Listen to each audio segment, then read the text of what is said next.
If you want to watch a Christmas film, don't watch Snowball's Christmas Tales by the Fire. However, if you're looking to listen to some Christmas stories, then maybe it's worth watching. This was released in 2016. It's directed by Evan Tramel, and in fact, that's the extent of the information on IMDb. Let me see if I can find out more elsewhere.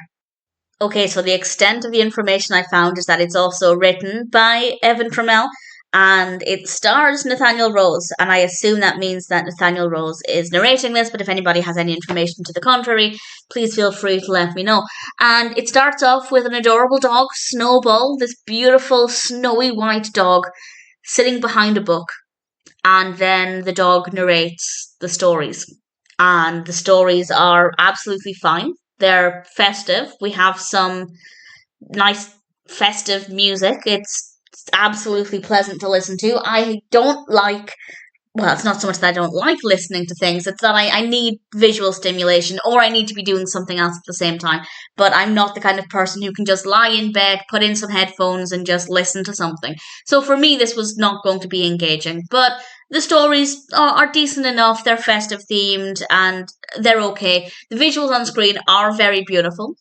We have this beautiful fireplace, we have gorgeous snowy white dogs snoozing by the fire, and we have some Christmas decorations. And yeah, visually it's okay. It's not too bad. But at the same time, I did watch this thinking I was going to be watching a Christmas film.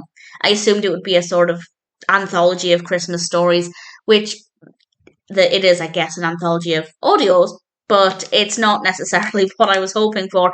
So if you're looking for a dog-based Christmas film, this is not going to be one worth checking out. But if you do enjoy listening to Christmas stories, then maybe it's worth listening to. The narration is easy enough to listen to.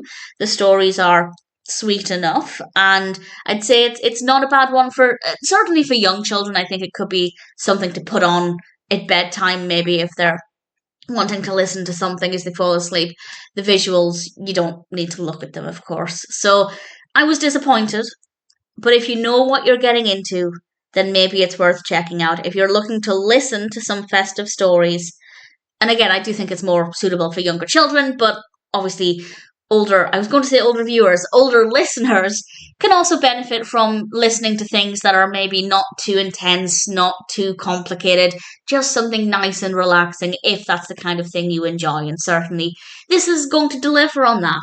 So as long as you're not expecting a feature film or a collection of short stories, then maybe Snowball's Christmas Tales by the Fire is worth checking out. I almost said is worth watching there. It's very difficult to discuss this with my usual vocabulary.